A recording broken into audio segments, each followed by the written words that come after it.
Welcome to Scale as Needed. Motherfucking needed. Very needed today. So needed. Oh, fuck you guys. Cliff is pissed. I don't And know. Why? What are you pissed about, dude? I don't know. It's hump day, Uh-huh. the day where we hump. The day we listen to the Humpty Hump. Maybe that's what I need. That's just not happening today, I don't think. Unless I don't know. Maybe, yeah. Dude, get your Tinder game up. Sure, I'll Yeah. pick that up again. Uh-huh. Wow. Wow. Someone Dude, get sounds some bummed. cash and drive to certain areas of town. Exactly. That's what I was about. I was trying to word that correctly, but thank you for picking that up there. Yeah. Yep, Mhm. yep. Fitness. Fitness. The reason I'm in a bad mood is that I've been Arastiing myself a whole bunch, and everything feels all fucking weird, and I feel tired. It does feel weird. Yeah, everything feels weird, and I feel tired, and none of my joints work, and my life feels like it's ending and stuff. So I just feel like garbage. Is what I'm saying. Well, I mean, it's good that at least you're taking positive steps towards correcting all of your joint issues. Sure, man. Versus, just Drinking not the pain away. Yeah, exactly. Or just doing nothing, What- which has been the approach for a long time. I'm thinking that the approach I should take to working out, by the way, at this point, and let me know if this is a good idea, is just to do gymnastic stuff on the upper body. Already a bad idea. Gymnastic stuff on the upper body, and only fucking air squats and shit on the lower body for like the next 4 months or something. I'm fine with that. I Could be a good actually idea. think that's a Gymnastics great the fuck idea. out of myself. I think that's a great. I think you would probably learn a lot about your body in a sexual way, Yes. and also I think I know lose everything a little there is bit of to weight. know. Many parts can stretch far beyond what you would assume they could. That's right. That's right. You Ooh, I can develop finally the mythical cock push-up there. Yes. Mhm. Yes, or a regular push-up. You know what? I just made up the notion of doing the workout program I just outlined 30 seconds ago, Yeah. but I already like it. Yes, and it's timely because you just started a new workout program 2 weeks Yeah. ago. I know. So Well, here's the this thing. will keep you on track. I started the workout program 2 weeks ago, the Kyle workout program, with the idea of doing once a week doing a 20 rep max back squat, belt free and very, very light, in order to blah blah blah do crap and shit. But doesn't work. You know why it doesn't work? Because my back still doesn't fucking let me squat, even with 135 on the bar without a belt. And so fuck it. wait. So what is Arasti having you do for your back? Yeah. Just all the good shit that supposedly is going to maybe fix me or something, but it's still a long way away. Be specific. Yeah. Hip flexor shit, hip mobility stuff, active release and foam rolling and lacrosse balling and all that shit. Yeah. Have you ever gotten like an MRI or an X-ray? Like, do you know for a fact that your back isn't like actually mechanically jacked the fuck up? I don't know that at all, but I can't imagine what I would do with that information. Well, I mean, that would actually would tell you fix it. exactly what you would need Yeah, to you do would. to Well, fix it. No, It'd be a rehab program of some If I sort. got an MRI that said, hey, your disc is all fucked up and you need surgery, it's like, good to know. And then it's like, I guess I'll just avoid using this back. Yeah, exactly. It's like, I'm not going to get surgery. I'm not going to do any of that shit. This Well, is there are true. We don't take our solutions- fitness that seriously. There are solutions that aren't surgery, and Well, that yeah, that's why could- I'm roasting the shit out of all my stuff. That's what I mean. Instead of going with like a shotgun approach with like, let's go with the hip flexors, let's go with the glute, let's go with the hamstrings, you could be a lot more surgical and specific with your rehab and your prehab. Yeah. I mean, I That don't would give the Arasti people a lot of information. what Daniel said. Literally, have never agreed with Daniel on anything. Yeah, until now, this right? moment, Yeah. and it makes me feel dirty. Yes. and You should. small. You should. The Arasti thing, though. In all seriousness, the Arasti thing probably should be working out or something in a little bit or something. I think don't know. you should go with just radical treatments, stem cells, injections, Yeah, yeah. heat shock, PRP. heat shock proteins from intense sauning, some real Joe Rogan shit. Just go right like hardcore. I am also just looking for an excuse to start taking steroids there. Yeah. That Because would I've also been wanting help to do a that, lot. and I assume that would just help repair shit in general, probably. Yeah.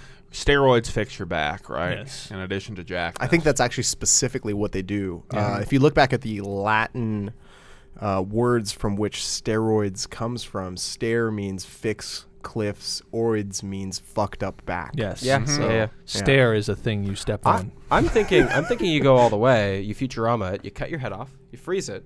You wait 1,000 years, and then you get a sweet robot body, a la Nixon. Well, Robot that's body. sort of my default position anyway. I assume that either I will, be swept up in the singularity in a couple years anyway, or I'll have to have my head cut off, frozen, and probably shot into space, honestly, because if the singularity doesn't come... Exactly. That's your bad being shot into space.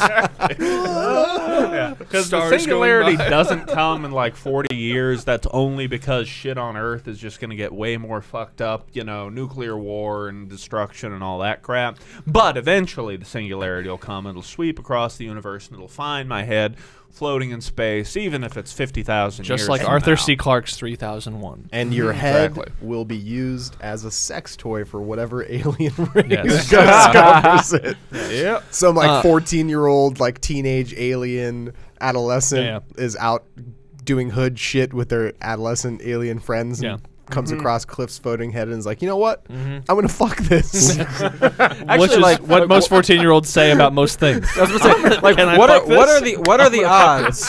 What are the odds that aliens have already visited us, and some 14-year-old has just found them and fucked them? Like, that's the whole reason why we don't know about it. Is like it's just some The aliens had a 14-year-old bad time and didn't ever want to come back. Oh God! In 1974, we were visited by aliens, but unfortunately, Brian fucked them to death. If E.T. had landed not in a 9-year-old's backyard, but in a 14-year-old's backyard, it would have been a much grosser movie. By the way, this is a problem I have with how movies portray children generally, which I would like to rectify with my own movies, which I'm going to make and it'll be so much better. It's that kids are really pieces of garbage. They're really awful, horrible things. The only portrayal of kids in a movie that has, or in movie or media period, that actually rings true at all, even a little bit, that I relate to at all, is Beavis and Butthead. Beavis and Butthead are far and away the closest to semi-realistic, Are they supposed to be young children? teenagers. They're supposed to be Well, 14. they're 14. What? Yeah. Really? Really? I don't Did know. you never watch As Beavis and Butthead? No, I felt like as a kid, I always thought Beavis and Butthead were supposed to be adults. No, being no, they're stupid. in they're freshmen in high school in the show. Oh shit, that makes a lot more sense. I think that part of the reason Beavis and Butthead, and I do agree with Cliff, resonated so much with kids is because that kind of is on the level. Like I remember when, and maybe not 14, but certainly kind of 9 through 12, 13, something like that. All we would do is just let's go to the railroad tracks and set things on fire and see if a train can crush this rock, or if we stab this battery a bunch of times with the pocket knife and then cover it in gasoline and set it on fire, do you think it'll explode? Yes. Let's figure it out. And so it's just that level of just boobs and fire and all of that is really what is all you're thinking about when you're 13, and Beavis and Butthead does a good job capturing that. When our chemistry teacher in high school showed us just how flammable alcohol is, you know what I went home and did that exact same day? That's just how it works. One thing though that's lit your dick on fire. and I've never recovered, and that's why I am the way I am. Yep. But I was talking to some people a while back about the whole thing. Do you guys and tell me if this didn't happen with you guys, but there is, that mythical porn in the woods thing, where there's always some porn stash somewhere, whatever. Oh yeah, I have that porn in the woods. Yeah, exactly. Woods porn. Woods porn. Those things hidden in some briefcase or hidden in just planted by a Johnny Appleseed character who just travels the country stuffing copies of cherry and underneath trees. I don't know. Well, drain pipes. So this guy I was talking to, a friend of mine, he was talking about how kids today, there's no porn in the woods because there's the internet. Yeah. Exactly, and so he was thinking about what would happen if I just decided to throw a sack of porn in the woods. What the fuck are you guys talking about? Woods porn. Fuck you talking? Yeah, woods porn. Woods porn. Woods Texas Hicks? The fuck is woods porn? Never had woods porn? Hashtag woods porn. I have no. That's the thing is, I can think of no rational explanation for it other than the fact that totally out in nature, in a drain pipe, there was just porn stashed, probably by other kids. Yeah. So I remember it's like like near the railroad tracks, the same railroad tracks we just put shit on to see how much damage we could cause to the train. We would have there was near there, like under a piece of fucking something or other, there was like a semi-rain damaged porno mag. This is real? Yes. You guys actually like interact with this thing? Oh my god, are you serious? But this is not an isolated phenomenon. This This is is a universal thing. No, like, dude, I did it's not not. live where they lived. Porn in the woods existed. It doesn't have to be porn in the woods. Yeah, It's same thing. Shay said wood porn. Thank you for backing us up on this, It doesn't have to Chase. specifically be in the woods. It can be in a drain pipe, in a it's a hidden space. And this is a valued commodity because we found it and it was awesome that we knew where it was. Yeah. And then we later told one of our friends about it, who was also a little cocksucker. And then showed one of our friends it, and while we were out there in the woods and are near the railroad tracks, handed it to him. He thought, this is great. And he took off running the other direction. And because he was way faster at running than us, he totally made it all the way home. He ditched us. So he had, and I think, can't remember if I eventually got that back from him. I think I did, but he's amongst the kind of people who likes blowing things up too. So those things kind of sync up. Stealing woods porn, blowing shit up in the woods, and trying to put the most damaging thing you can think of onto railroad We were tracks. among the last, probably the last people who experienced woods porn, because we were right there at the cusp where internet pornography was available, but it was just incredibly slow to download. So it was just just photographs, pictures that would load line one to the top to the line bottom, at a time. Yeah, exactly. No, and that's the thing. It's like, and honestly, like the thing that I think is funny about it is, like, Kyle was talking like some Johnny Appleseed running around like, I will plant this woods porn here, and then a tree of pornography will grow. Yeah, that's what the song Tom Sawyer is about. Yeah, that's what it's all about. But like, really, what it was like other kids your age. Their mom was in danger of finding their porn stash. It's like, fuck, run into the woods, throw it out. And and then someone else finds it. It's a great sharing economy. Yeah, I just imagined it being some sort of like this long, like 150 year cycle of like, some teenager leaves their porno, the next generation of teenagers finds it, they grow up and they're like, you know what, time to pay it forward. And then as an adult, they go and buy porno mags and leave it in the drainage ditch next to That's what that Haley Joel Osment movie was about. Yeah, and like that's literally what that guy was talking about. Like, he's like, what if I did do that? Like, it would be kind of fun. It'd be kind of cool. Like throw some porn out there. Some kids will find it. Like they'll awaken sexually, whatever. But what if I get caught by like a police officer or a concerned parent? It's like, what are you doing with all that porn? It's like we stopped this man so some kids can find it. It's like we stopped this man as he was heading into the woods with a shovel and a garbage bag, and it was just full of porn. He's not technically doing anything illegal, but we're going to take him in anyway because nothing good is going on here. It's all bad. But kids today wouldn't give a shit. They have iPhones. I cannot even fucking imagine having a device like that you could just keep like literally under your covers that you would allow you to access any image in the world and being 12. I don't have to imagine it. Oh, that's true. No, this is the life I live now. Well, I'm talking about. Yeah, honestly, it's like I'm wondering what is the psyche of kids like these days, because I can't even imagine how the hell I would have grown up if that existed when I was a teenager. I wouldn't.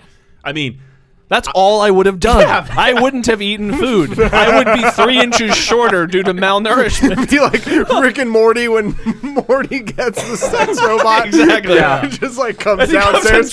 Drinks Okay, I'm gonna go back upstairs and all right. Yes, exactly. Well, I don't know what it's doing psychologically to children these days, but as someone who has as someone who has like young nephews and nieces, I'm worried. Yeah, I'm really fucking worried. Because honestly, I've not even really contemplated what the hell are kids doing these days ever. Because I don't care. They can all die, I guess. But really, Snapchatting each other pictures they shouldn't be. Technically make them criminals. Exactly. Because really, I can't even imagine what kind of adult is produced by that kind of childhood. I can't imagine what that results in. Man. It can't be good.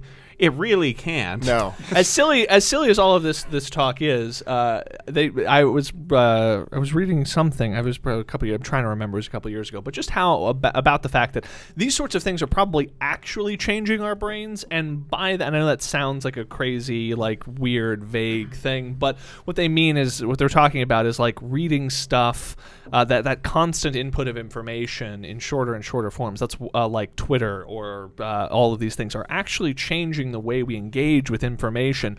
So, and they were specifically discussing the fact that like the novel is like an obsolete art form, because the idea that any one of us would want to commit to reading a story over that is all in text on pages or even on a screen, it's becoming more and more out of step, not just, and I don't even mean this in like a negative way, but more that the idea of sitting down and actually focusing and like reading a book seems like all of us are kind of like, we're all kind of beating ourselves up all the time because we're like, yeah, I don't really read a lot, and I don't like the idea of sitting down and reading a book. I just don't have the time or the inclination to do it.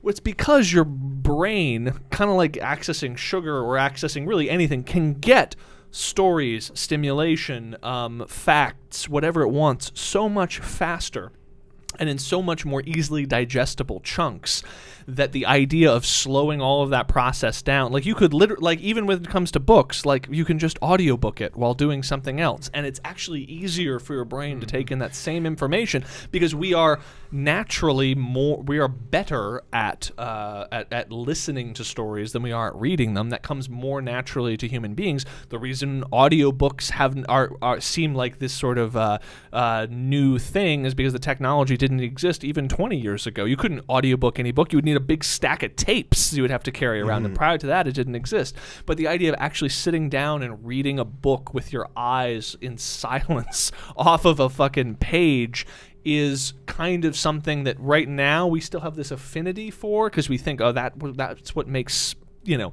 people smart, is their ability to sit down and actually stare at a silent page for a long period of time, when it's actually an obsolete technology where now all of your information, and it's something that's more and more and more, doesn't even feel right to us anymore, because it just feels like a tedious way of getting a story into your head, or a tedious way of getting information into your head, relative to all of the much, much better, easier ways of doing the same thing. This is all Kyle's roundabout way that he explains to women, like, I don't read books. Yeah, I don't understand why anyone would. I do audio. It's like I do audiobooks. It's so much better. It's so much better than reading. I'm halfway where you are. Yep. I agree with your general sentiments. I would only say that one, there's still some things that you can only get via reading, and reading is still a better way to actually absorb solid information because you can fast forward and get back in there way quicker and easier.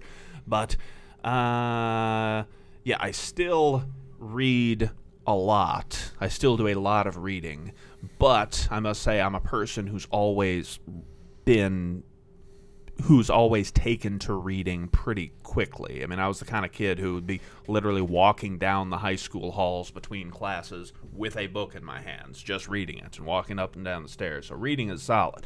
Kyle never really read, or it was never really super easy for him, so he is rejoicing. Yeah. It's just fireworks going off, whereas I agree with all those sentiments, but I'm still in the middle ground there. And I also feel like, just to touch on this real quick, it's not just the idea that there are better alternatives to reading, but it's that merely the act of engaging with Twitter, and the act of engaging with your phone, and the act of engaging with this new faster, more immediate way of constantly getting information, the idea of engaging with movies and media and video content, now so much more of what you're getting is in video content constantly, it's actually changing the way the kind of pace at which you're expecting to get information coming into your head, in such a way that even for someone who grew up reading or grew up reading books, it feels like less and less of a tolerable activity. And they were talking about that even the act of reading is less palatable to most people. Like sitting down and reading a book is less palatable to most people.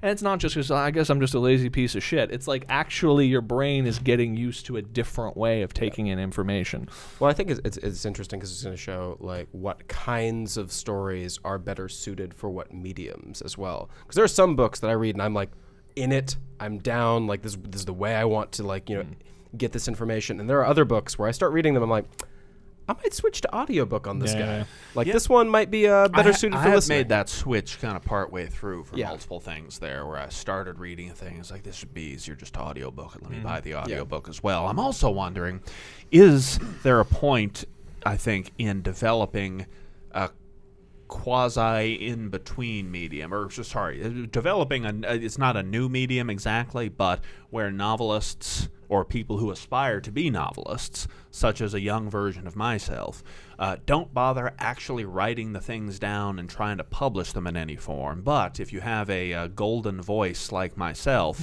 writing things down, reading and recording them, that exists. And then I mean, people are doing narrative podcasts now where they're literally just. They're just it's a long form storytelling, long form textual storytelling, but it's bypassing that whole thing, which is interesting for a whole bunch of reasons. But I just think that's where potentially Kyle, you helped me discover my new medium. There you go. One of the cool things too that Amazon does with Audible/Kindle or whatever is if you have the audiobook and the Kindle book of the same thing, it will track where you are in both things, so you can listen to it in your car and then pick up the book version later if you feel like reading the thing. And it will track where you are in the thing. Yeah, but one of the things I don't trust that. That shit's spying on me. But here's the other thing. But here's another important distinction in terms of nonfiction stuff. The notion, and this is purely my hypothesis, but I think that it is easier for people to take in information if it is in the form of a dialogue between two people versus if it is just a monologue from a single source. That guy Plato had something going. No, that's exactly what I'm talking about. Because what I will find, I found that myself, like again, judging myself, because it's like I really listen. I'm listening to too many podcasts while I'm running and driving. I should listen to more audiobooks while I'm running and driving and doing all of that stuff.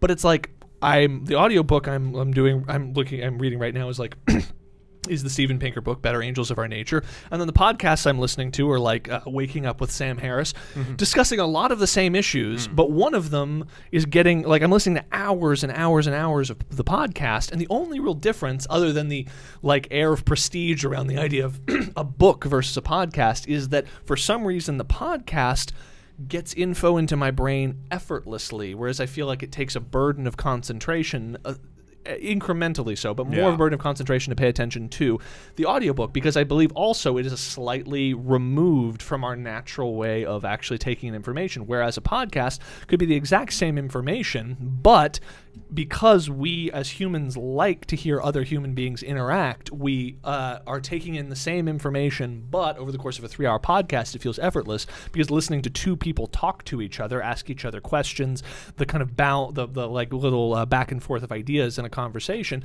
is just effortless for us. And so that's why I'm thinking even take it a step further and actually, in terms of the nonfiction realm, actually talking about like structuring out ideas and then taking those ideas and putting them in a kind of extemporaneous dialogue format versus thinking I need to just go and write it all out in prose, because that actually will make it easier for the viewer to receive that.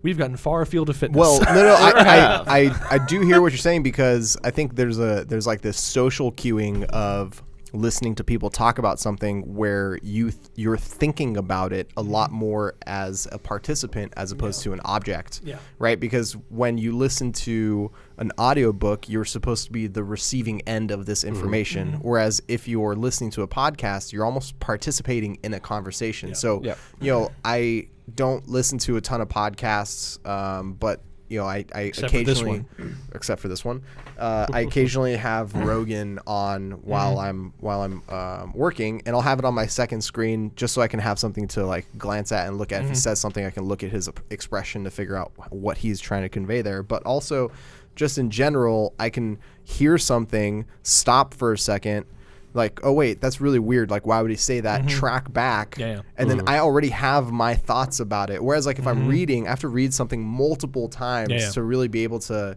you can engage in a dialogue with a page, but it's much more much more simple and a lot easier for your brain to feel it than when you're engaging with a conversation, even if you're not actually a fucking part of that conversation.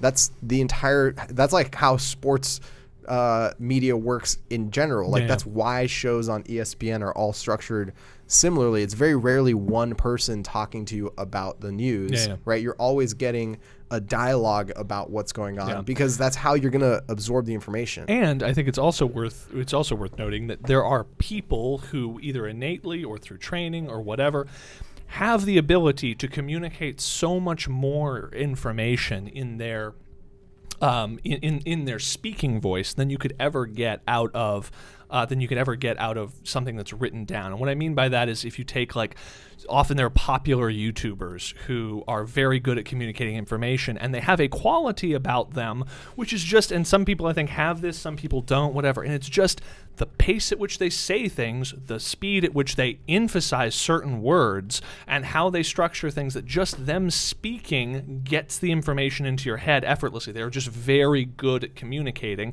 I think a lot of that is just natural, but there are certain people, like to relate this back to something relevant to fitness, like watching different guys talk about like the ketogenic diet. Like there's this one doctor guy and then another guy who I was watching videos from, and I get nothing out of, like, both almost identical information.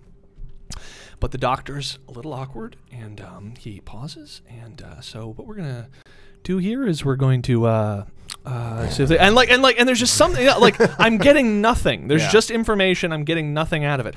Another guy, clear, and uses his voice to say that, like, and this begins to shuttle calories out of those cells. And how it does that is it facilitates that process by, and like just the cadence of his voice is giving me additional information. It's telling you, pay attention to this. You don't have to pay attention to this word, but pay attention to this word. And by doing that, like having that quality, I think that's the quality that I think a lot of people possess. Like when you just see like this 14-year-old girl does makeup tutorials and they get 10 million views. It's because often I think that it's someone who's just born with that innate ability to communicate with their voice.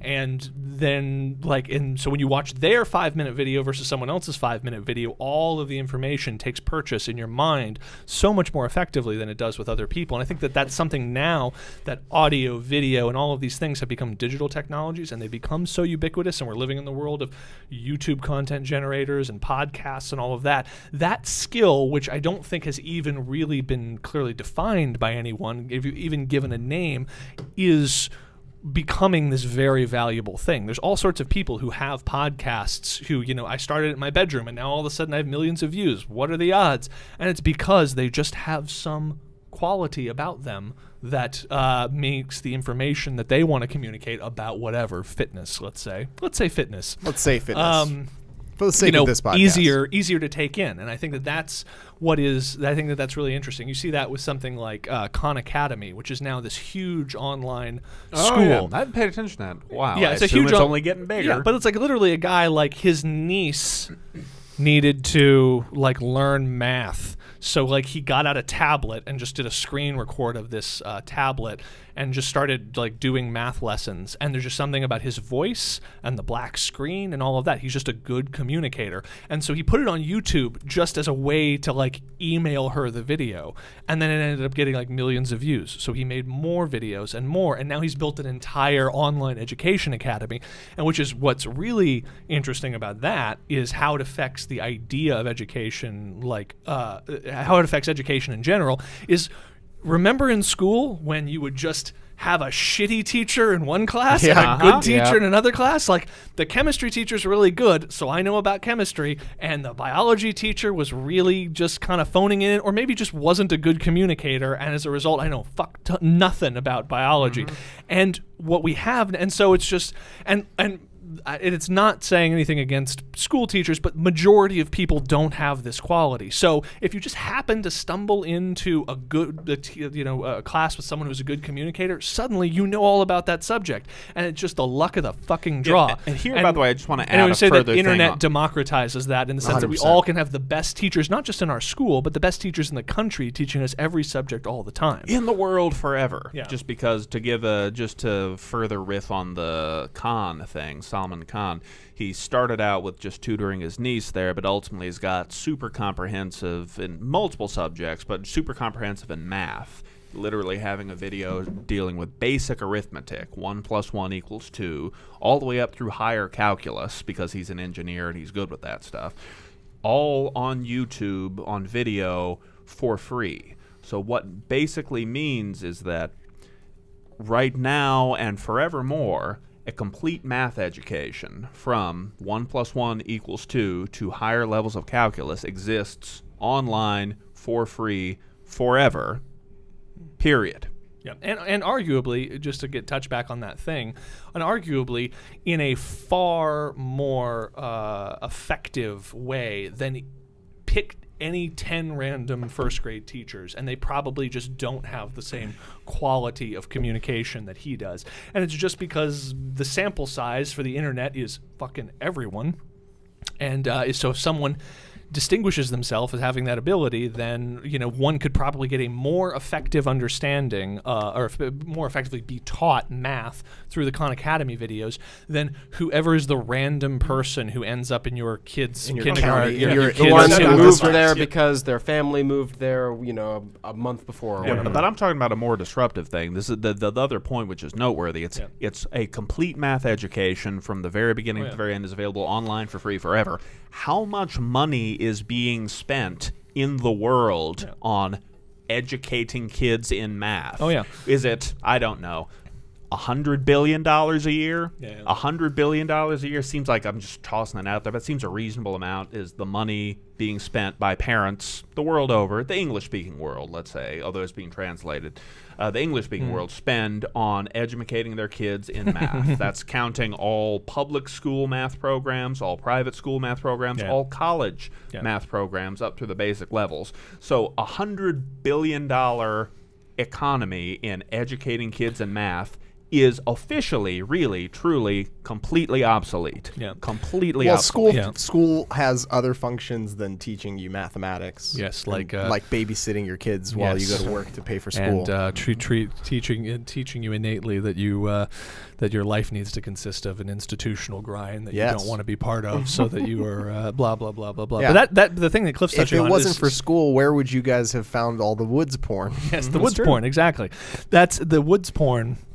No, but the thing that Cliff talks about is a separate issue, but one I think that's especially relevant, and especially at the collegiate level, is that we are kind of, I think, in fully now seeing the higher education bubble in full bloom, which means the tuition prices keep going up and up and up, because we've kind of decided culturally that everyone needs to go to college. And so as we've created that standard and we've made more scholarship money and other things available to people to enter college, like anything in a market, if you suddenly gave everyone $100 to buy to supplement their iPhone purchases, all iPhone prices would go up significantly as a result of that. They'd probably go up by around about $100, plus or minus two. Plus or minus two.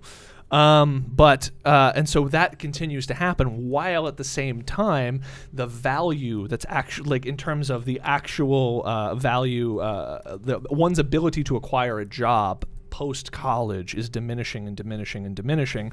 And so you have something of diminishing value whose price continues to increase, very much like what happened with the housing crisis, and that is going to lead inevitably to it bursting. Inevitably to the point where kind of there will be a mass exodus. But if only there were a disruptive technology that could undercut the price of a college tuition. Exactly. And that's where that kind of stuff comes in. And so it's just like right now the higher education system is like a freight train that is hurtling towards a cliff. And so it'll be very interesting to not too many years from now, when all of these big institutions, because it's like at a certain point, just like it was with the housing crisis, where it's like people kept putting money into houses because at the end of the year the housing prices were higher, and then they put more money into houses and the housing prices continued to be higher. And at a certain point, we as a country kind of woke up to the fact that this house is not worth $10 million, and so then everyone panicked and retreated from that, and then all of that money was lost. At the certain point, if we're on these trends, people are going to wake up, realize I'm spending $100,000 a year, say, to send my kid to whatever school. indebting me and that kid to like a life of servitude to pay off of these loans, basically. And she actually has no tangible greater advantage in the job market than Sally down the street, who didn't go to college at all and instead worked over the course of that same period and learned most of her things through through basically through things with more reasonable prices. And when that happens, and we as a country, the stigma associated with not going to college disappears, which it's on its way out right now, and it pops, you will see all of these institutions collapse and radically transform and all of that, which is going to happen soon, which is why you see... Oh, sure. A couple older ones will still... Harvard will still be around. You know, you need your rich you need your rich people still having a status symbol for their kids. So that'll still be around. But yes, the vast majority of people going to college now are doing it for no good goddamn reason. No good goddamn reason. Yeah, it's almost as if our entire culture was built around an expectation that completely got upended in the course of half of a generation, and now no one's able to, catch up to it. The problem is the expectation, the expectation for everyone to go to college, et cetera, is the very thing that undid it, because college education used to have value because it would distinguish you from some other part of the population. It would distinguish you. It would say that like this person has a unique set of skills and therefore is more marketable to have a job. If we decide then that I guess everyone should go to college, then this higher education just doesn't have the same value in distinguishing you. Right, it's just a continuation of high school. To say nothing of just the fact that the university system itself, while existing in this flush, it's like kind of cash rich bubble for years, has disappeared so far. It's like they're not expected to actually deliver anything to their students anymore, aside from specialized disciplines like medicine and engineering. They're not expected to deliver anything. So what happened, like you're not expecting Susie to, when she's 21 years old and graduates from the University of Kentucky, to suddenly be full of knowledge and skills that she didn't have. That expectation literally doesn't exist anymore. Oh, she's got knowledge. So she's got knowledge. Skills. She has carnal knowledge. But real quick, and because of that, it has disappeared so far up its own ass that really university systems, the universities just sort of exist for their own sake. At this point. So what you're saying here is millennials are killing college by not being employable straight out of college. Oh, God. Yeah, that's what I'm saying is that the college was killed a long time before the millennials got there. So I think to touch on sort of one of the things that came up a little bit earlier, which to me is the more fascinating thing about it, is you were talking about how this is way back. You're talking about the consumption of information is physically changing our brains, and it's like a self-feeding cycle, right? It changes the way that we think, and therefore we want more of things like videos and memes and less like novels and nonfiction. And one of the things that has been on my mind recently is this idea of like censorship and ownership of your own sort of thoughts, and people are talking a lot about should neo-Nazi websites be pulled, like should Google be able to pull neo-Nazi websites, should PayPal stop providing service to neo-Nazi websites. And there was one instance recently of one of like the service provider for some dude, Storm just decided to take the website down. And people talk about Google and YouTube and Facebook as like these purveyors of information without realizing that what you see is not random, accidental, or accurate or true to what the experience is. Like, your Instagram feed isn't in a timeline. Your Facebook feed isn't in a timeline. The algorithm that decides what to show you is defining your worldview. And I think that's something that people lose sight of. And it kind of touches on what you're saying, which is like it takes the strength of like your brain being able to process things easier through conversations, and it takes like the horror of something like 1984 where the information that you're being given is completely sort of filtered through and given to you for a reason, and it puts those things together in the form of like, share this if you like this cat, right? And so when you're on your Facebook feed and you think that what you're getting is this unfiltered view of the world, what you're actually getting is exactly what the algorithm is planning to give you. And so you're trying to make decisions based off of what you see when what you see is affecting your decisions. And it's specifically tailored by your choices. And sometimes it's not even covert. It's just the fact that what you see in your Facebook feed is determined by the friends you choose to keep and the likes and things and sources you choose to follow. And especially as we get as post-Trump got into the whole like I'm unfollowing all of my family and friends who say anything nice about Trump, yada yada. People are insulating themselves further and further and further. And the problem is that it's not just what they read in one article or anything, but I think it is the aggregate effect of they are getting, it's what's between the lines. They're getting a sense of literally the world, how it works, what is and is not relevant, what is and is not true, that feels to them intuitive based on what information is coming in, that radically contradicts another person's view who has a different, who's on the other side of the political spectrum or whatever the thing is.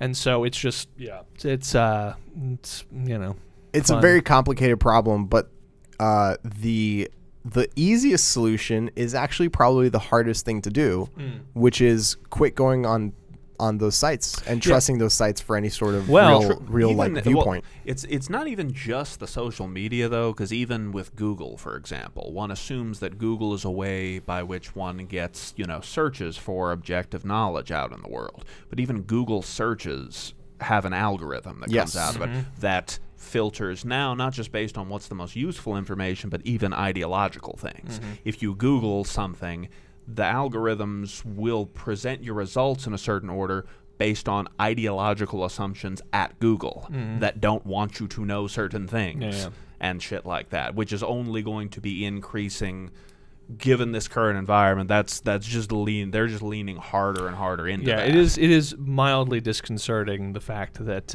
regardless of where you are on the political spectrum, the notion that the tech companies that really are that really are our lens to view the world right now, be it, Google and Facebook and all of those things, are becoming more and more comfortable with the idea that like we have a moral obligation to shape how your view of the world. That's terrifying. Based on the intrinsic good of some narrow spectrum of the political continuum that they happen to be on, and that's kind of terrifying. Yeah, how else do you know shit about shit other than fucking Googling it? Right. Is there other ways to find out information about a thing? Alta Vista.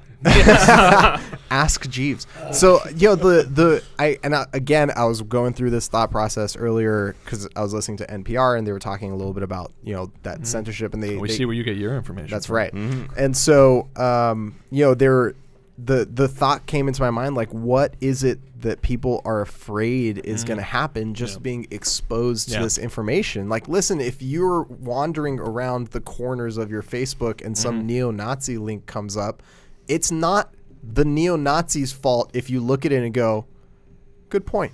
That's your family's fault. Like, people around you fucked up a long fucking time ago. But here's the thing: is that like I'm honest, as terrifying as we were saying about Google, like that's not as concerning to me or as frustrating to me as just the degree to which people now are just willfully boxing themselves into these things and are doing so with 100% confidence that they have an objective, that they're getting an objective sense of the world and how it works and blah, blah, blah, blah, blah. I remember talking to some friend of mine who's like very far into the political left, and we were having a conversation about the New York Times. And I referenced the New York Times as was saying, well, you have your Fox News on the right, you have New York Times on the left. And I remember saying, and I remember him being like, the New York Times doesn't have a political bias. And I remember saying, like kind of saying, it was like, well, I mean, I get from where you're coming from, and you probably don't need it, but it does. And then the follow up to that was just they check all their facts. Like there's all their sources are fact checked. They do fact checking. I'm like, what the fuck does fact checking have to do with it? It's like it's about the omission. It's like you can fact check all day long. It's about the selection and omission of content and the selection and omission of stories. Like if you go to Fox, what page you put a story on, but just to use the broadest and most simple. You take something like fucking Obamacare. Like Fox News is going to show you all of the like middle American small businesses who are now going to have to lay off half their employees because they can't afford to buy them insurance. And the New York Times is going to show you all of like the poor families from the inner cities who are now for the first time going to get health care through Obamacare and all of this. And the people who the Fox News viewers are only going to see Obamacare as this thing that's wreaking havoc on small businesses, and people on the left who are, let's say, who are reading the very fact-checked New York Times are only going to see the other side of it. And it's like both of those things are factually exist, but which one of them, if either, is in any way indicative of a predominant trend or what is actually happening more, is actually happening to a greater degree. One of those things could be happening a million times over, and one of them could be wholly anomalous and happen once. It doesn't matter. They're both factual, but but your view of the world and what a thing is, your kind of intuitive sense of what the world is being corralled if you're only seeing things on one side of that spectrum. It's like how, and this is the question I sometimes put to some people, is like, how much time per day do you spend reading or listening to opinions that you don't agree with, you know? And the answer, and for me, it's like 100% of the day. I don't know, like every YouTube channel and every I'm constantly in disagreement with everyone I'm listening to all the time because I'm wily like that. I'm hard to pin down. But wild card. But I genuinely believe because that I'm willfully contrarian. Yes, but exactly. But the other side of it, I believe that the answer for most people is 0% of all days, because why would they? Right. And if something does pop up, you know, unfriend or whatever, but they spend 100% of their day listening to sources that they agree with 100%, which is so far away from where my head is about all of this. It's baffling to think about. Yeah, this idea that you have complete ownership of your own worldview is noble, but absolutely not accurate. Unless you are, I mean, it would be a full-time job to rid those sort of like leaning directional worldviews from how you gain your information. Just something simple as reading the news. Yeah. There's no way without actively spending time to find it to get rid of those types of biases. And this also kind of touches on this idea that I've had recently, where it seems like the world we live in is so fucking complicated with so many different processes and you know, overlapping functions and systems doing things that even if I were to isolate the one system, I wouldn't be able to understand how that works. And that in conjunction with 1,000 other systems is what allows me to just get to work in the morning. Yeah. That there's no fucking way any of us can make an accurate that's what they assumption. Well, about that's actually a very relevant point. Is they talk about the fact that like the amount of information that humans in the modern world have to be able to process over the course of a given day is so much more than what we were, let's say, designed to process. And like the number of people you know is so much more than what your brain was developed to be able to know. The number of things you're able to have to consider, yada yada yada. The way we actually do that is because the brain is a cool thing and it enables us to kind of group things and shortcut things and make assumptions. We have like I was just reading something the other day talking about how even emotions as such are actually just accessing your subconscious, which is a bigger information processor than your conscious mind, which is basically saying, yeah, I get the sense that most people with long hair, I shouldn't fuck with them, or whatever the thing is, because obviously I'm so fucking jacked. But, you know, or whatever. And then that's feeding into your conscious mind, and you're just like, that guy gives me bad vibes, and like we're constantly relying on intuitive sense and just assumptions we make to shortcut to take all of this information and process it.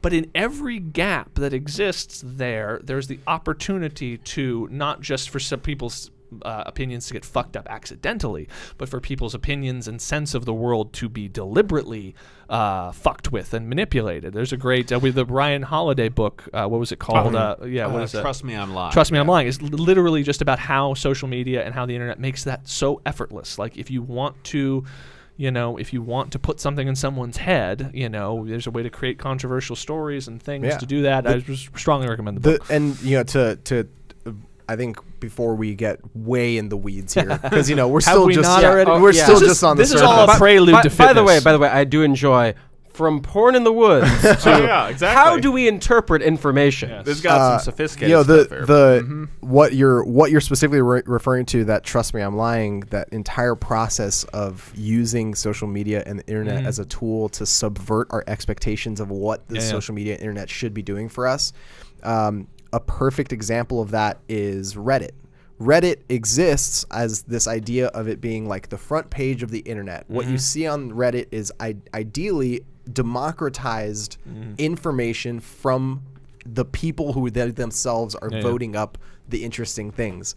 And yet there's still this this undertone of, that's really interesting, this is the third Wendy's themed thing that I've seen, or this is like the third McDonald's themed thing that I've seen, right? One example was this photo made it to like the very top of the front page of Reddit, and it was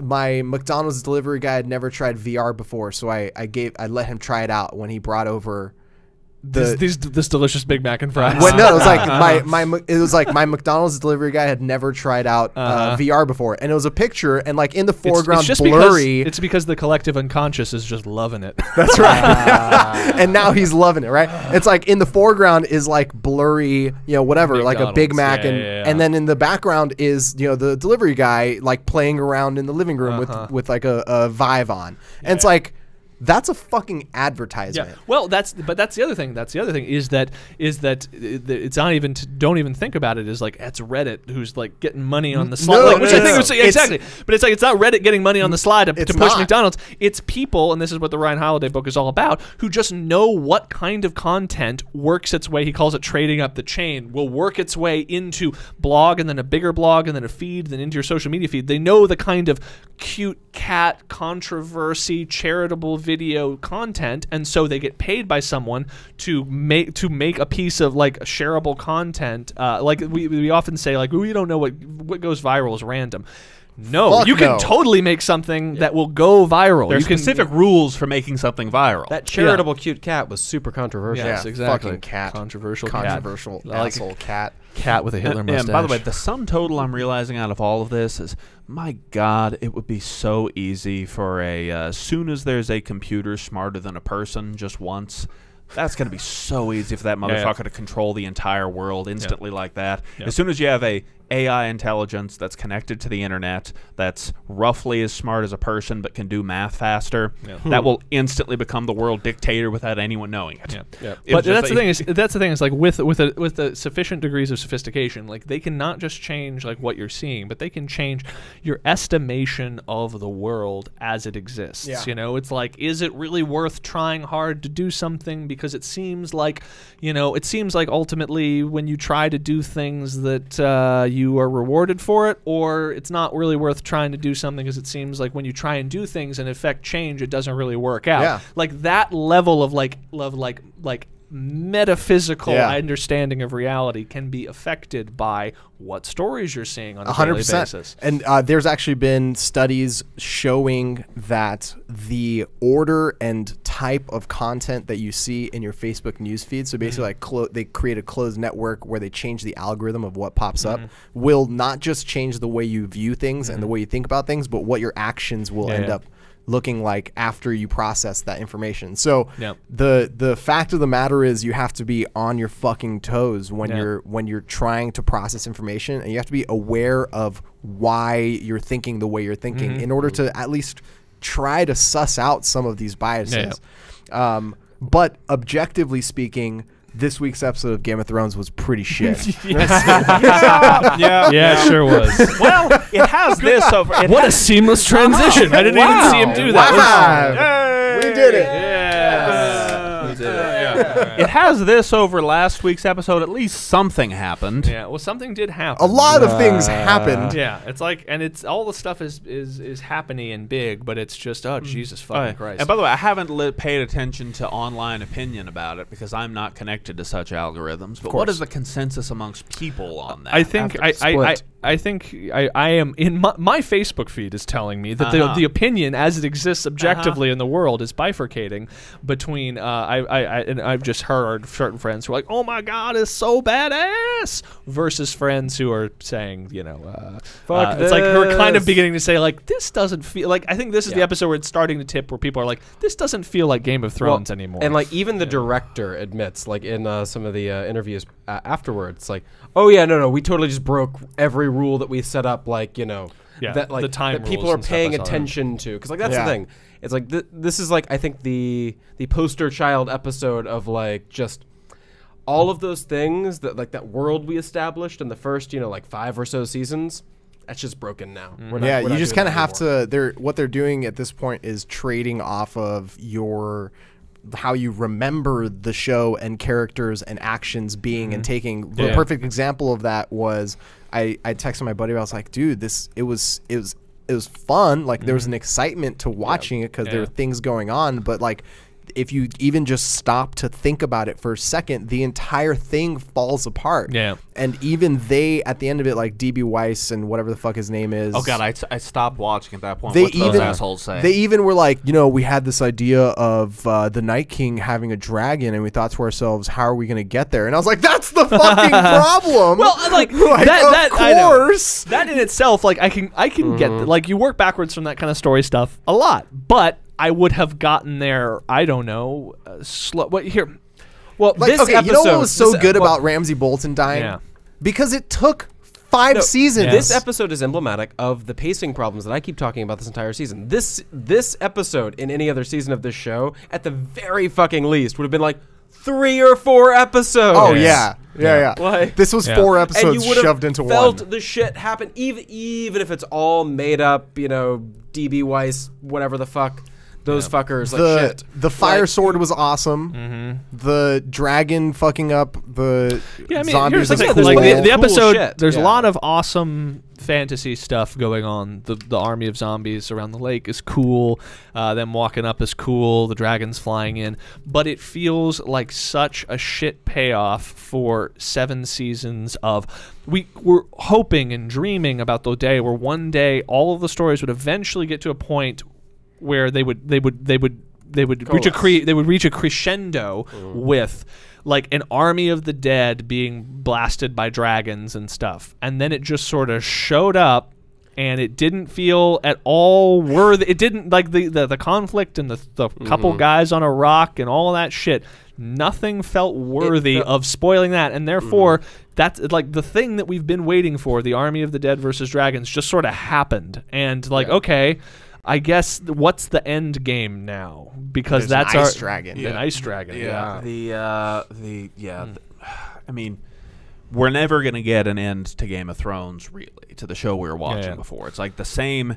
The illusion is starting to, I think, hopefully clear from people's minds. They were thinking, no, the show is moving fast now and things are really happening. It's like, it's not the show. The show doesn't exist. The show same ended. actors, Exactly. Not the same show. The illusion is created by, you know, still viewing everything as a unity, but that unity will no longer be. And there's just a couple the things unity I've of say the character of Daenerys or something like that. You see that because it's all a unity to most people, they think, well, if you see the same actress in the same costume and she's all saying words out of her head, that must be the same character. But now that unity is breaking apart and realizing that there isn't a character. That's just an actress saying words, and this isn't the same show anymore. It's like the Dan Harmon-less season of Community. It just doesn't feel like the same thing. It's like it's just all off. But like even that. I'm sorry. I just want to get it's like. And like I just love that this episode is the one where it's like we've already felt that with the characters throughout the season, but this is the one where they, like I was saying before, they literally just take every rule they've created because like so much of like what the show is, it's like we have certain rules for the way things work. This is why things take time, etc. And they just fucking light it on fire and throw it out a window. You know what this sort of feels like now? This feels like the wheel-spinning phases of the latter Hobbit movies. That's sort of what this feels like. Not even the first Hobbit movie, which kind of sort of worked there. This feels pretty much like they're just making it up as they go along, Peter Jackson is really tired and can't come up with anything. Well, and I will. The one thing I will say is that some of the cinema that's at work in some things, like the loot, like even though the loot train, whatever, was actually pretty good, and I enjoyed that. You remember the dragon battle, the first dragon attack on the Lannisters? Yeah, they decided to call that sequence the loot train. Yes. Oh, anyway, okay. But but yeah, but there's just other things that just, it would be one thing if the show just felt way off but was mechanically sort of still very competent in terms of how they're putting the story together, etc. But there are just certain things in this that I just don't get. Like, they have. How many times thus far have we seen Daenerys Targaryen being told, like this season alone? I mean, like, I should take my dragons to go solve this problem, and Tyrion's like, no, don't take your dragons to solve this problem.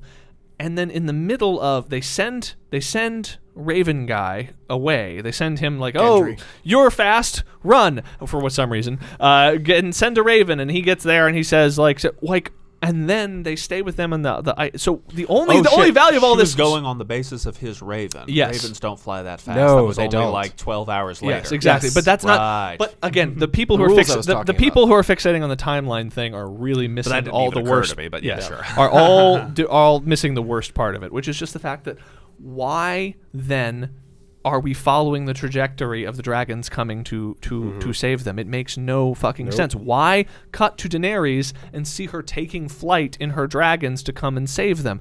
Why not stay with them on the rock the whole time? They've sent some guy running off in a direction, and then there's mystery and suspense about suspense. what's going to happen. They undercut the drama so hard. Well, no, they undercut this. They undercut the suspense. Yeah. The idea that it seems like they sent one guy off and then they're fucked. They're just trapped on a thing, and then we live there, and they have no information. They have nothing. They're not communicating with the outside world in any way. So as the things begin to descend on them, suspense builds. It seems like nothing's going to come and save them. And then, as crazy and like hard to buy as the idea that she made it there and then he sent a raven and then she got her dragons and flew back, as crazy as all that was, it would have come as a satisfying turn at the end of that episode, because we would have spent the last 20 minutes of that episode stuck on that rock with no hope, and you can't imagine how they could get out of that. And then when the dragons appear out of the sky and burn everything, then it would have been this crazy, it would have been this savior thing, and she got the raven. Well, and the whole thing. It had the chance to be the Hardhome episode, yeah, where it's like it's all slowly building up to like they're all fucked, they're super screwed, but there's something we don't know, and the thing we don't know is Jon Snow's sword can totally cut the fuck out of a White Walker. Yeah. That's crazy, but like that moment is a big like holy fuck goddamn moment, whereas this is like an inevitable moment. Yeah. So yeah, they're all starting to feel pretty invincible. And not in like a cool way. Yeah. Like they're feeling invincible sometimes, and also epically stupid. Yeah. Like yes. What version of Tyrion in the past 6 seasons would advise against her saving Jon Snow's life? Yeah. Like, that isn't even a thought that would have crossed if he had gotten that raven and been like, holy shit, this is important. He has no reason to be like, you shouldn't do that. Yeah. You really shouldn't do that. Just like he had no fucking reason to even come up with that stupid goddamn plan to begin with. Yeah, but either way, this is where it's also that a character like Tyrion is kind of perfect. Tyrion varies into. Remember when the show had George R. R. Martin as the spine for it? George R. R. Martin, diabetic though he may be, is still a smart guy. He has a big brain that's smart, that can write smart things and have smart characters say smart things. Now that he's out of the picture for this, you have smart characters who've been established as smart. I'm making air quotes in case you're just listening to this. Everyone. But if no one smart is writing the words that the quote smart characters unquote are supposed to be saying, what the fuck do you have? Yeah, you're totally right. And people are saying, "Oh, like how can you hold a show about zombies and dragons, with these types of standards?" Like, listen, motherfucker, there were only zombies and dragons in this season. Yeah. Like, we're talking about years of a world being built that was cohesive and had rules. Internal logic. Yeah. There's the issue logic. versus internal logic versus that, because And it's just that. that's one of the things. Like, again, I've mentioned it in the past couple episodes. I'm rereading the books, and I'm reading the first book, and it's like shocking how fucking good that book is. It's so good. It is so masterfully constructed, just building the mythos and the world and the depth of the houses and mentioning things where you're like, holy shit, that only makes sense to me because I've read through the other 4 books that are out there, or I've seen through the season. I remember in the phrase, it's been years since I read the first book, but the flaming sword and Beric Dondarrion is all set up in the first book. It's set up in the first fucking book. He's set up as a drunk. Yeah, he's set up as a drunk with a flaming sword who's very brave, but also very drunk all the time. And it's like, but because it's all through point of view characters, you're only seeing it through the point of view of certain characters you're looking at, so they kind of are dismissive of him from their point of view, because who gives a shit that some drunk with a flaming sword? Or you hear, what a weirdo. I think the first time you hear about him is like, oh, and then he like lights his sword on fire and like almost wins a tournament, like a cool dude with with a flaming sword. All right, that's cool, whatever. So I think there's one more fucking episode in this season, and it's the episode where everyone's gonna meet together and talk, and who gives a shit? You know what I mean? Like, I don't. Like, you know what what? the fuck? I'm gonna make a prediction there that all the words that come out of their head will be dumb. Yeah, I agree. I agree. Bold prediction. And that's the other thing, is that, like, it seems if people like say that like the timeline stuff or whatever is nitpicking, I agree that like those things are the things that are most obvious. They are the most easily identifiable criticisms. It's just that the episodes are poorly written. Yes. But then underneath all of that, there's just, I feel like the intent behind the storytelling, the thing that is pushing everything forward is just completely gone. Like, every previous season of the show is just about people making, very difficult decisions, fraught with lots of complexity, lots of having to and told over when we say that everything feels fast. That's not just because the pacing feels different. It's because part of what's amazing about Game of Thrones as a series is that it's actually enabled you to see people transition over the course of spans of time you would not normally get to see in movies. We've talked about this before, but there are characters in movies like William Money in Unforgiven, who it's like he's a hero when he's a nice guy when we meet him, but supposedly in his past he was a mean, cold-blooded killer. But that doesn't mean anything to us, because in the past he was a mean, cold-blooded killer, but he's a nice guy because that's the version of him I'm seeing. Whereas someone with like Jaime Lannister, you actually get to see him transition from being a cold-blooded sister-fucking child killer all the way to the point of like realizing the error of his ways, realizing what contributed to him being that, be humbled by trauma, being humbled, and being broken, and then basically coming together as a new person. We're actually then season 7 starts, and they're like, you know what? We liked him better as a sister fucker. Yeah, exactly. And that's really what we mean when we say that things are moving so fast, and it doesn't feel like the same show.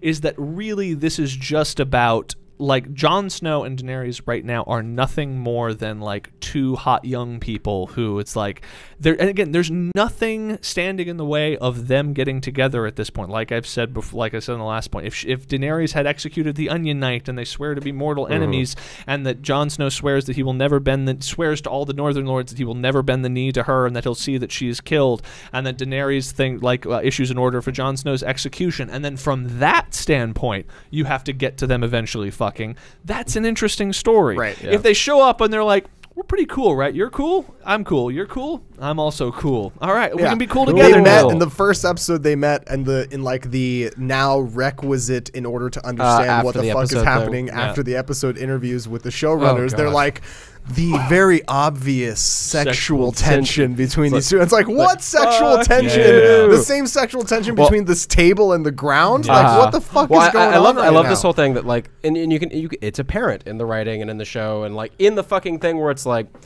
HBO was like, hey, we want you guys to do many more seasons of this. like many, many, many. And they're like, we want to do Confederacy. Exactly that. It's like, all right, we're gonna give you 7 in this season, 6 in the other, because we got to fast forward because I really want to get to Confederate. Yeah. Well, the other thing is that sounds like a fucking great idea. And the other part, the reason there's so few episodes is that the production scale has increased. It's skyrocketed. Has skyrocketed, and that is why it is. That is why it is a 7-episode order versus a 10-episode order. Is because the and I don't even mean CG on the dragon's eye.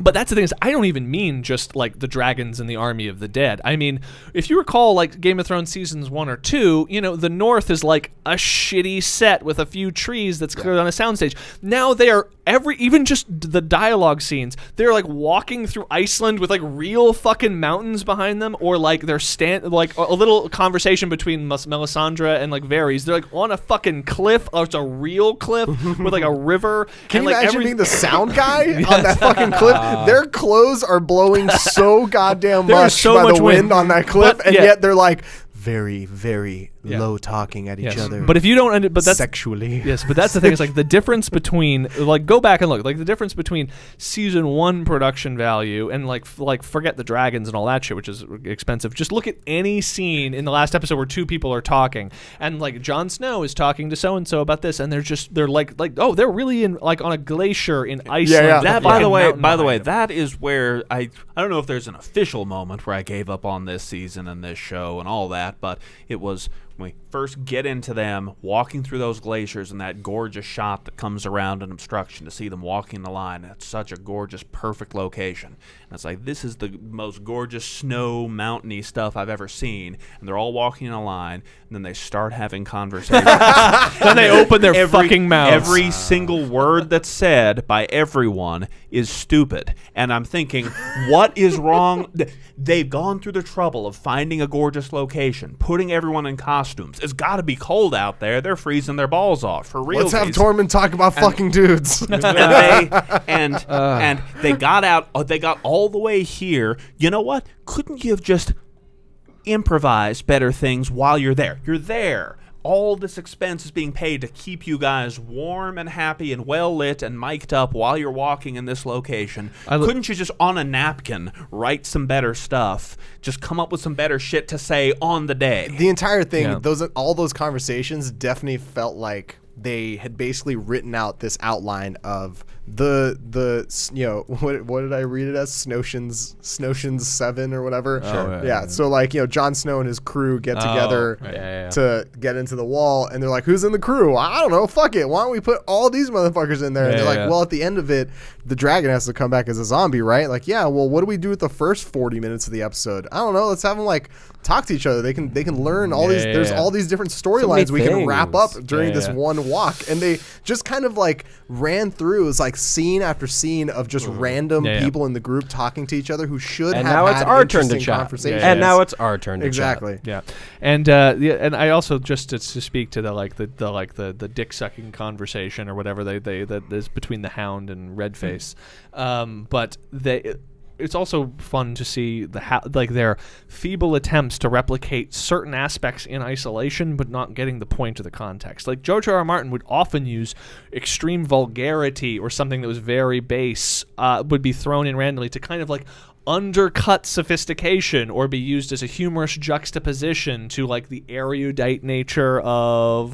the rest of the characters or something, but it would always come in a way that was hilarious and cutting. But now it's like they says like, it's Game of Thrones, we should say cunt or dick at least once, right? And so they just throw them in there randomly and they land with a thud, and they don't seem funny, and they don't seem to, they're not there to because of like a cool incongruity with the decorum of some thing, or they're not there to undercut like the noble intentions of one of the heroes or something like that. They're just the word cunt thrown in randomly. The only person that still sounds and seems to act generally the same is the Hound. Yeah, I guess they're doing it. Yeah, I mean, like they haven't fucked it up. They haven't fucked him up yet. Well, he still acts kind of like the Hound. But that's actually kind of another thing that's kind of like fucked as well, in that he should be changed from a lot of his experience. True. And, like, I mean, like you've read the books, obviously. So yeah, where we leave him off, like, is very obviously very different. Than like where we are in the show or whatever. But like, shit happens to him. He changes. he's a different character. It definitely and then seems in like this it's like go back to what works. a lot of the characters now are very much broad stroked. Arya is angry, Sansa is like whatever. It's just by fucking, the way, that whole thing's subplot. garbage. The whole It's thing's fucking stupid. Oh, but garbage. and I know we should wrap up, but that little thing, the Sansa Arya thing, is a perfect example of what something we were talking about a couple episodes ago that is getting really frustrating, which is everything that happens has to require them reaching back in some way to something in the past. It is as if they are still adapting the previous books, so they, rather than introducing anything new, if something needs to happen between a character, they need to contrive some reason, they have to reach back. So Arya and Sansa, they want them to have a conflict or whatever. Like they did a previous episode. Like, remember in season 1 when Sansa was forced to write a note? Who fucking cares? How about giving the characters actual motivations and then having them come into conflict with one another, as opposed to just literally scanning on fucking fast forward the previous seasons and saying there's something. Fuck that. We can use that. We can use that. And over and over and over again, the amount of times people are now bringing back and referencing inane shit from the first couple seasons, I guess just so that it seems integrated and they can't. Oh yeah, this reminds me again. Hey man, what is this like? It's like the prequels. Yes, exactly. We're It's like finally watching the prequels. it's like the prequels. Even though they're technically the sequels. Thank you, This feels Chewbacca. like the prequels because that's all they got. Yeah, that's no, all that they is- got. that Oh no, works. no, no! This feels like what's my use it? I don't even remember the last Star Wars. Force Awakens. Force Awakens. There you go. Oh my God. Yeah, This, it does. this feels like the Force Awakens. yeah. Now, Yeah. Force Awakens is a little better than Yeah. this season of Game of Thrones. I'll give it It's that. slightly but more it's- competent, but yes, very similar. There's still so much for us to talk about, but I don't want to talk to you guys anymore. Yes. So we're Neither just do gonna I. cut it off here, and understand, folks, that we will be back next week. Maybe we'll just try and do 2 episodes next week. One Yes. entirely devoted to how shitty this season of Game of Thrones was, and then another episode to just catch up on everything else going on in the world, like Yep. Mayweather and McGregor, John Jones testing yes. positive, Yeah. Rick and Morty, All that shit. all of that good shit. Yeah. All right. Since no one ever listens to our plugs anyway, thank you so much, folks, for listening. Oh, yeah. And we will Mr. catch Kyle you Bogart, great, At the greatest Supersonic Man. Instagram. Hot tag. Listen to it At on iTunes. At Cliff Bogart on Instagram. at Armin Hoists. Later, Peace. y'all. Bye.